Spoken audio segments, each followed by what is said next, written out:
Vertex हो जाएगा और हम एक कोई फिक्स्ड पॉइंट सपोज करेंगे, उसको हम फोकस करेंगे। जो बीच में सेंटर ऑफ पॉइंट होता है उससे हमने यहाँ पर टेंजेंट ड्रॉ किया है जो हाइपरबोला को कहीं ना कहीं टच करेगा।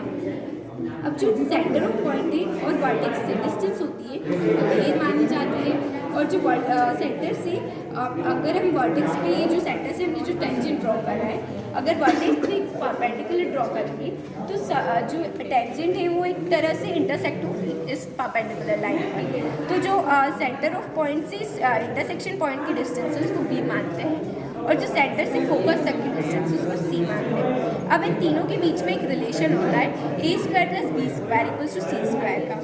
अब जो एक्स एक्सिस पे हमने यहाँ पर ड्रॉ करा है तो इसलिए एक्स एक्सिस ट्रांसवर्स एक्सिस हो गई और जो दूसरी एक्सिस होगी वो कॉन्जुगेट एक्सिस हो जाएगी। अब जैसे यहाँ पर हमने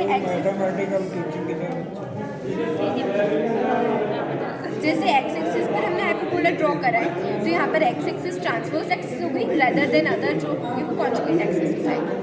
अब जो हाइपरबोला यहाँ पर हमने ड्रॉ करा है इनकी एक स्टैंडर्ड इक्वेशन होती है x square upon a square minus y square upon b square equals to y. अगर हम वाई पे ड्रॉ करेंगे तो वाई एक्सिस ट्रांसवर्स एक्सिस बन जाएगी और जो एक्स एक्सिस होगी वो कॉन्जुगेट एक्सिस बन जाएगी। तो इसकी जो इक्वेशन हो जाएगी वो थोड़ी सी चेंज हो जाएगी।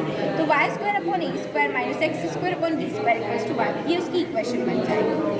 अब हाइपरबोला की यूजेस क्या है डेली लाइफ में? तो फर्स्ट यूज इज सैटेलाइट। जैसे suppose this point is a satellite, मतलब अब ये सैटेलाइट है तो यहाँ पर एक कोई ऑब्जेक्ट होगा जो उसका पाथ एक तरह से चेंज करेगा। तो ये पाथ जो ऑब्जेक्ट है इसका कुछ मास होगा और इसके पास कुछ ग्रेविटी होगी।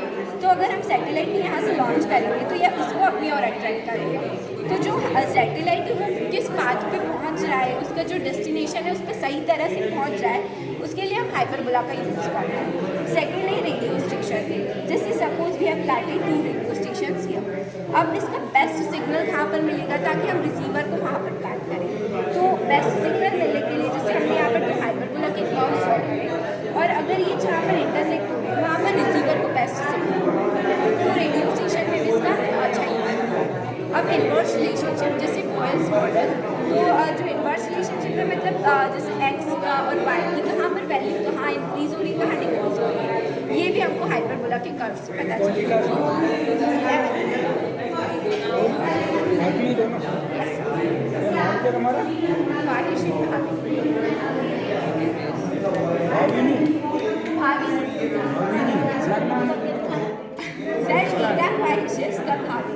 ये मुंह करके दिखाना कैसा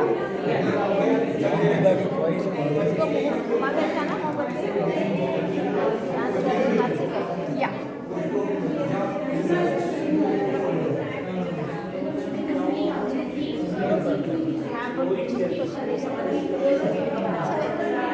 बायोमेट्रिकली सिमेट्रिकल, ये सिमेट्रिकल है।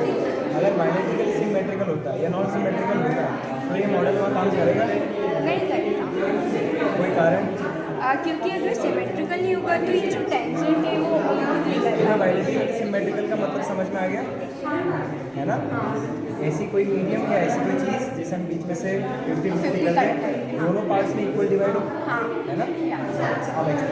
तो जो बायोमेट्रिकल सिमेट्रिकल होगा तब अगर उनके जो शेप्स हैं वो अगर एक दूसरे को मतलब एक दूसरे के अगर मिरर इमेज होंगे तभी काम करेंगे, पर अगर मिरर इमेज नहीं तो नहीं। अभी डायमेंशन नहीं है, अभी 3D में है। 3D में ये वर्क करेगा around two the tangent. Around two the tangent अगर 3D मॉडल है तो वर्क करेगा क्योंकि ये कर्व्स है, पर अगर जब इसे कट करेंगे तब वर्क करेगा। मतलब जैसे हाइपरबोला है ये 3D मॉडल है, पर जब इसको प्लेन से इंटरसेक्ट करा तभी हमें हाइपरबोला